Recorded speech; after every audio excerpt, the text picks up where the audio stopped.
I don't have any opinion on Cardano. My opinion is Bitcoin is a digital commodity. But, I I think that all the proof of stake networks are securities, and they're all very risky.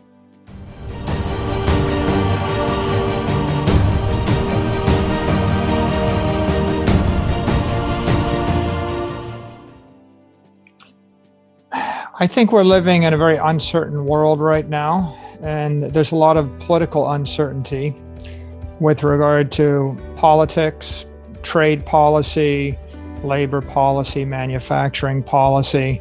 So if you're considering investing in a company, the question you have to struggle with is, will the company be impacted by tariffs or trade policy or tax policy or labor policy or manufacturing policy or a war or a famine? And so that's the first uncertainty. The second uncertainty we have today is monetary uncertainty. We see a lot of countries with their currencies collapsing.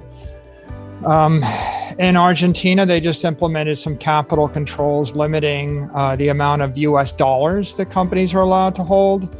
In Zimbabwe, they're dollarizing. Their currency has literally collapsed to nothing.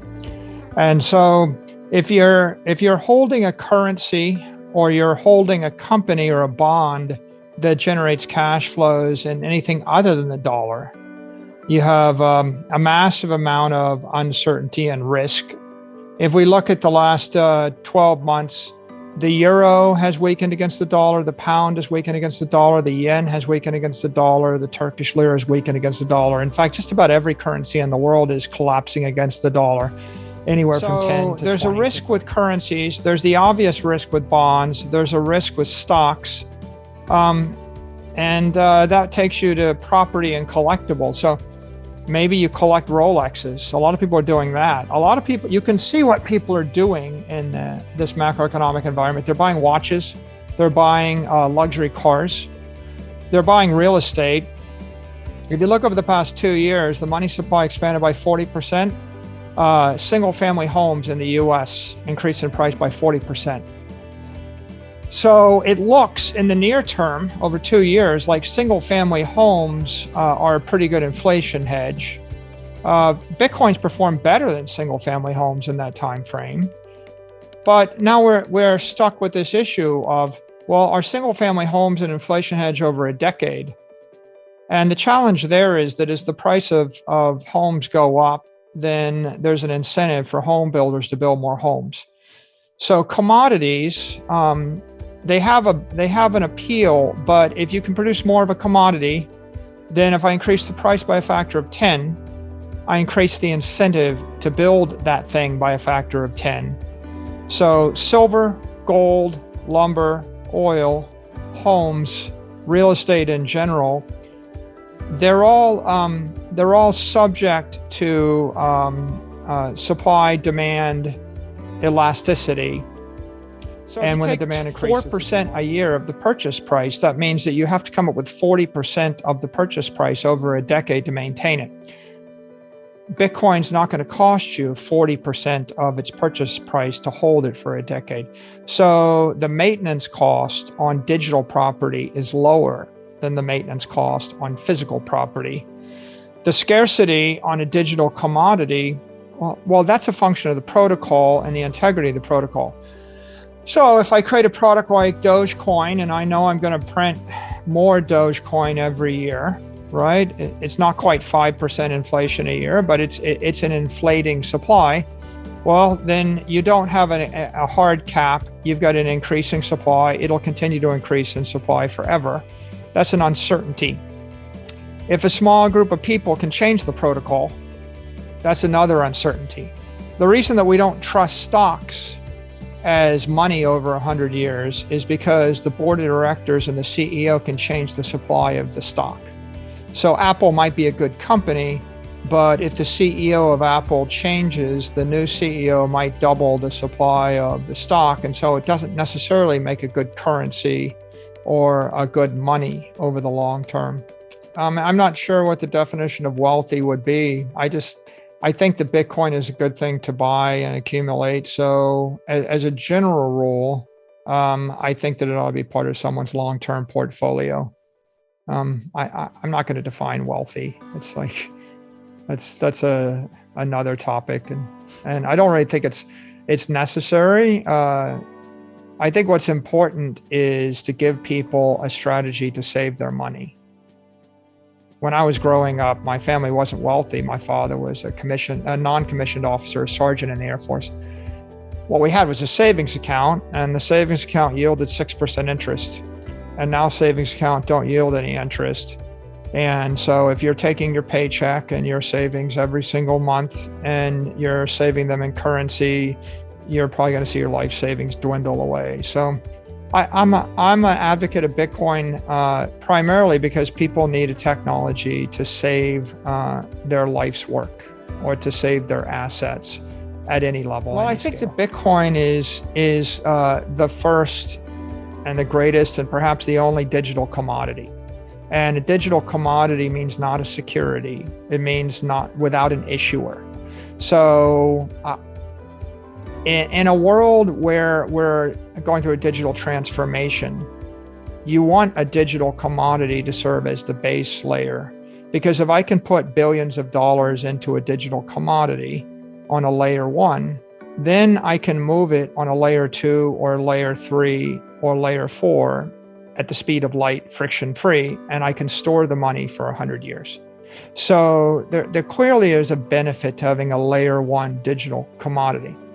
Now, as for the rest of the world's full of securities and the world's full of companies. For example, is there a place for Apple Computer?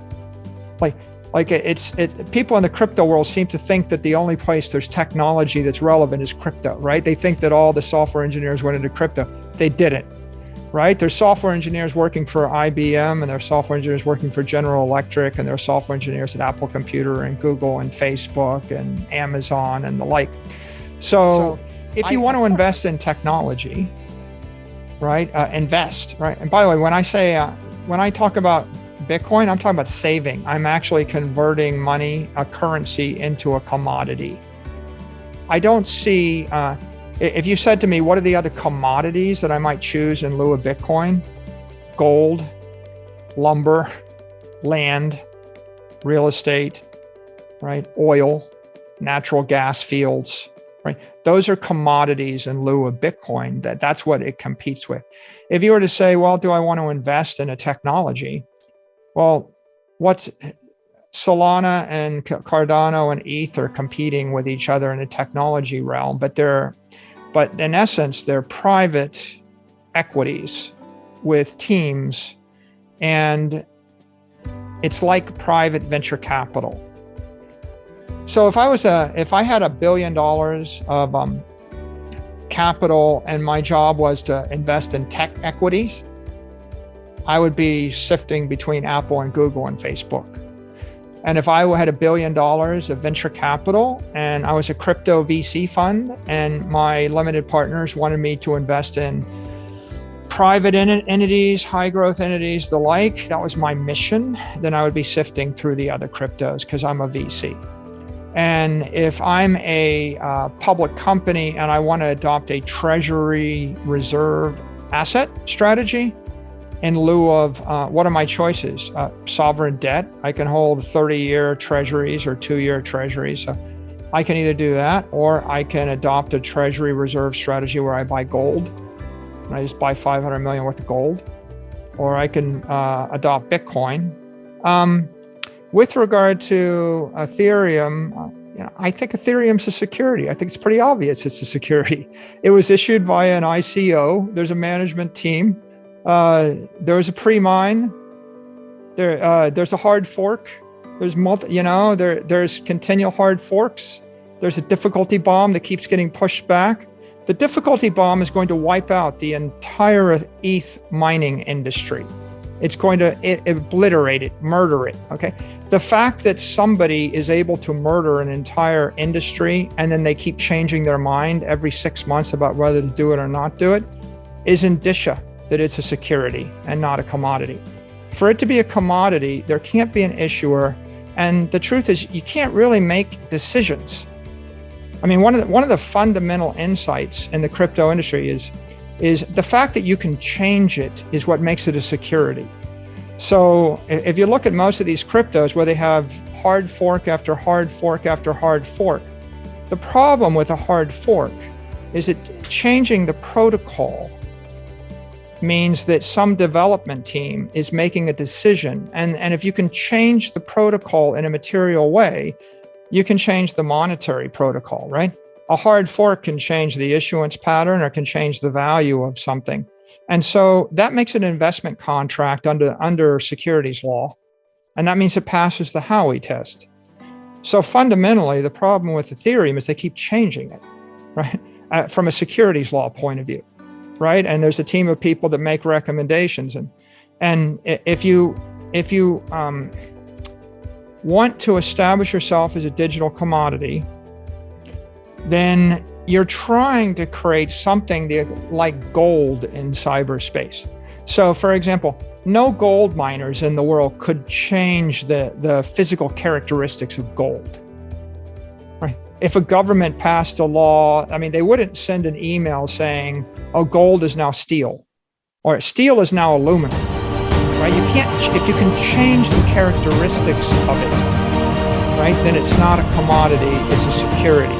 And securities have a place in the world, but they need to be sold to the general public pursuant to a disclosure, full and fair disclosure.